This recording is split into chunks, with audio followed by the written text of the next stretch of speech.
BPFৰ সময়ত মাত্ৰ 15,000 মানুহৰ সমস্যা সমাধান হৈছিলে 17 বছৰত, কিন্তু আমাৰ 4টা বছৰত 3 লাখ মানুহৰ সমস্যা সমাধান কৰি দিয়া হ'ল। চেষ্টা কেনেকৈ কৰিব, বিভিন্ন জাতি জনগোষ্ঠীৰ মাজত সমন্বয় কেনেকৈ কৰিব, এই কথাবিলাক হাগ্ৰামা মহিলাৰী আৰু BPFে কেতিয়াও ভাবিব পৰা নাছিলে। BPFে দৰিদ্ৰ গৰীব মানুহৰ কথা চিন্তা নকৰে। তেখেতসকলৰ সময়ত 17 বছৰত মাত্ৰ 39,000 প্ৰধানমন্ত্ৰী আৱাস যোজনাৰ ঘৰ বনাইছিলে।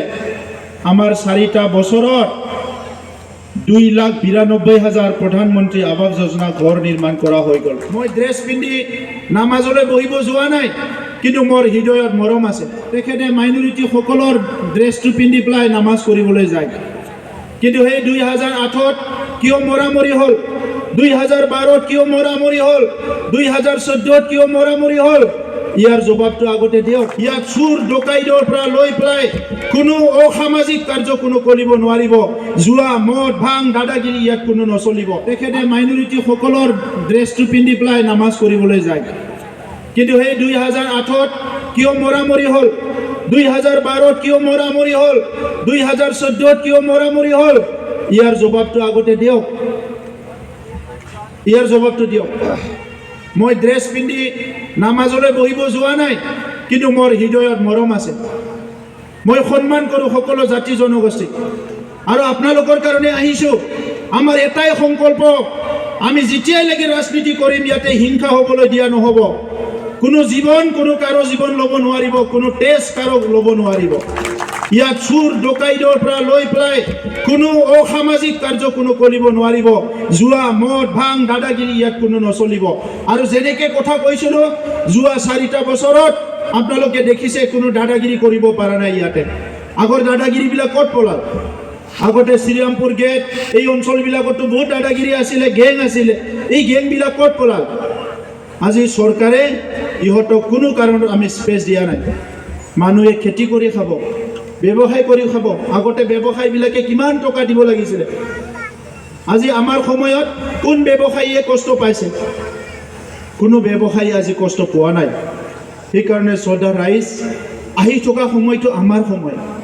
2014ত কৈছিলে প্ৰধানমন্ত্ৰী ডাঙৰীয়াই, যেতিয়া প্ৰধানমন্ত্ৰী হোৱা নাছিলে, 8 দিন আনে ৱালেহে, ভাল দিন আহি আছে। আৰু আজি সঁচাকৈ ভাল দিন আহিছে।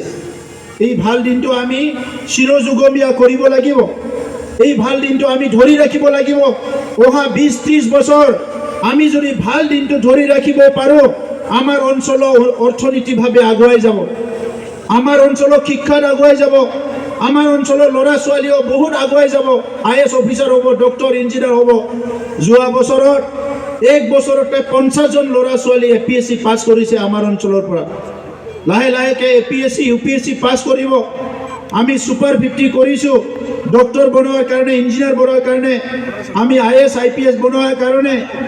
যোৱা বেটছৰ যিটো আমাৰ সুপাৰ 50ৰ মেডিকেলৰ আছিলে, 50 জনৰ ভিতৰত 48 জনে চিলেকশ্যন হৈছে নিটত। লাহে লাহেকৈ বহুত ভাল হৈ আহিছে। এইকাৰণে আমাক কি লাগে? নাগৰিক হিচাপে নিজৰ আত্মসন্মান লৈ জীয়াই থাকিব পৰা এটা। তেখেতে কেতিয়াও ভাবিব জৰুৰতো ভবা নাছিলে। সেইকাৰণে 17 বছৰত ৰাইজৰ পৰা ভোট লৈ, ৰাইজৰ পৰা সমৰ্থন লৈ তেখেতে চৰকাৰ গঠন কৰি নিজে মুখ্য সদস্যৰ দায়িত্ব লৈ কোনো ধৰণৰ কাম তেখেতে নকৰিলে। আৰু সেই কামবিলাক আমি যোৱা 4টা বছৰত চৰকাৰ অহাৰ লগে লগে দেখিবলৈ পালোঁ। স্বাধীনতাৰ পিছত বহুতখিনি কাম এই অঞ্চলত হোৱা নাই। প্ৰথম কাম কি কৰিব লাগিব? মাটি বাৰীৰ সমস্যা। আজি মাটি বাৰীৰ সমস্যা সমাধান কৰাৰ কাৰণে আমাৰ চৰকাৰ অহাৰ পিছত আমি বৈশুমতি বুলি অনলাইন এটা পৰ্টেল আৰম্ভ কৰিলোঁ।